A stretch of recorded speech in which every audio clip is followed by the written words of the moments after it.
Sometimes, life moves too fast. Taping here, shoot there, filming, studying. Always rushed. But this is different. This is slower. This is real. This is day 2 in LU. What's up guys, it's your boy Nixie, and welcome to part 2 of my LU escape. From the city chaos to calm waves, this trip has already been full of firsts. Today, andito nga tayo sa isa sa mga paboritong beach destination sa Philippines, La Union. Pero bago tayo mag-food trip at mag-explore, kaunting kaalaman muna. Welcome to La Union, one of the most beloved travel destinations in the Philippines, located sa Ilocos region sa Northern Luzon. Alam niyo ba kung paano na-form yung La Union? Na-form ang La Union noong 1850, nung pinagsama yung parts ng Pangasinan, Ilocos Sur, at Benguet. Kaya nga tawag dito La Union eh. That means the Union. O diba? Amazing? Ngayon, balik na tayo sa vid. From the chill sa El Fuego kahapon, ngayon naman we're leveling up here sa Oreo. Isa siya sa pinakamagandang resort dito sa La Union. Mas malaki, mas relaxing, mas madaming activities. Ngayon, this place, lakas maka-staycation goals. This place is on a different level. A room right in front of the pool. Like, seryoso guys, look at this room. Tapat ng pool. Parang sa mga movies, yung gigising ka lang tapos dive na agad. Ang sarap pala sa feeling na pagising mo, ganito agad makikita mo. Parang every corner ng place may reason para ngumiti. As someone who's always on the move, I rarely get to pause. But here, with my family and friends, who are basically family too, I remember what it feels like just to be 16. To be young, present, and fully alive. Hindi kami madalas magkakasama ng ganito. Lalo na pag lagi akong nasa taping or nasa school or guesting. Pero ngayon, wala mo ng work, wala mo ng pasok sa school.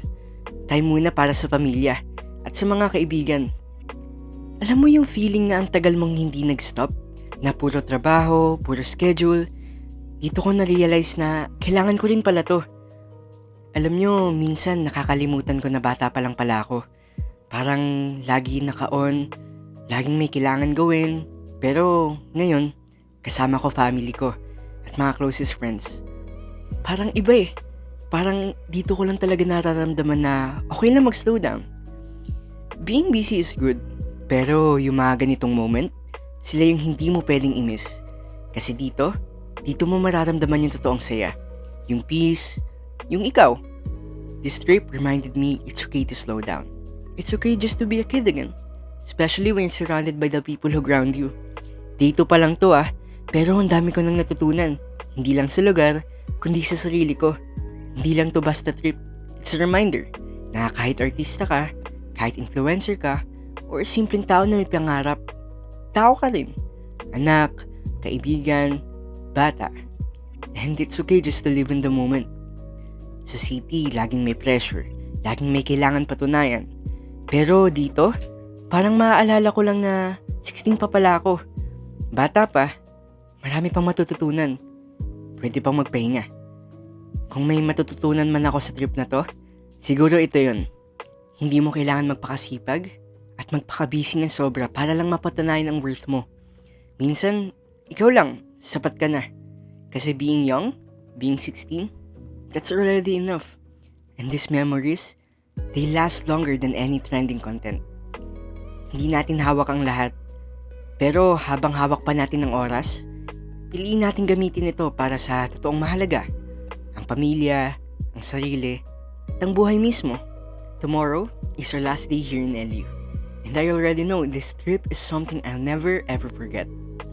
At hindi dapat sinasayang ang oras at yung chance para maging masaya kasama ang pamilya. Kaya sa mga teens na katulad ko, baka kasi iniisip nyo na kailangan nyo agad ma-achieve lahat. Pero hindi rin ganun palagi. Kailangan din natin matutong huminto. Tumawa, kumain ng sabay-sabay, maglaro ulit, kumonekta sa mga taong tunay na nagmamahal. Dahil at the end of the day, hindi likes, hindi views, or clout ang sukatan ng good life. Ang importante, mayroong taong laging nasa tabi mo at nagmamahal sa iyo. Ang importante, tinuturing ka nilang pamilya at yun ang hindi pwedeng mapalitan. Ang importante ay nabubuhay tayo. Kaya habang bata pa tayo, piliin nating pahalagan yung mga bagay na hindi mabibili At ayun ang time, presence, pati na rin ang family. Ang sarap pala maging buo. Basta kasama mo yung pamilya mo.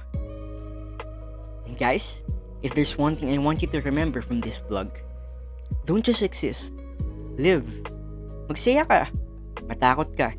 Sumubok ka. Talo ka na lang kung di mo trinay. At habang bata pa tayo, habang kasama pa natin ng pamilya, sulit na sulit dapat yung bawat araw. At ayun nga guys, grabing sulit ang araw na to dito sa La Union. From gala, to food trip, to nature adventures. Lahat nandito na.